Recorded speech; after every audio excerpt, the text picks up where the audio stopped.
Renewed hope for the Red Line, though. The commuter rail service, that is, would connect the northern towns of Mecklenburg County and southern Iredell County to uptown Charlotte. It is a plan more than 20 years in the making, and the project development is clearly not moving as rapidly as the Transportation Department proposed. Yeah, however, starting tomorrow, Katz will host public meetings to share more insight on the project. For now, though, WCNC Charlotte's Jesse Pierre has more on what people can expect. People will get to hear more about where the Red Line stands in general, but will also get to share their feedback on what they want or do not want to see when it comes to this project. Regardless, town leaders say a resolution is much needed. Well, you know, I kind of joke, I hope that I can use the Red Line before I have a walker.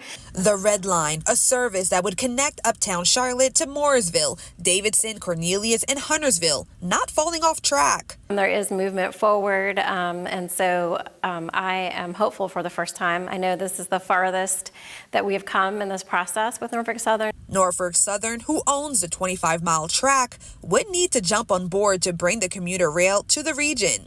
Now, in the past year, the company has shared its willingness to work with Charlotte and surrounding communities on this project. Huntersville Mayor Christy Clark is hopeful for the project to keep moving forward. I would encourage developers and businesses to establish here, and then the more that we are revitalizing this downtown, the more people we will have living around here, the better this business will do. Mooresville Mayor Chris Carney agrees there are pros to the commuter rail. We love for somebody to be able to get a way into Charlotte that doesn't require them to get on I-77. Nobody doubts that. Would I love to go to a ball game? Would I love to go to dinner? All those things are awesome ideas. But says there are also cons for his town. A lot of apartment type development, a lot of cars getting on the roads in Mooresville to get on the train at the last stop and parking and then and taking up our secondary roads. Carney wishes town leaders were more part of the conversations surrounding the Red Line so they could be up to speed on how it will pan out. Is there real funding that's associated with it? Is there a timeline that we're talking about? Is it 30 years out? Is it 10 years out?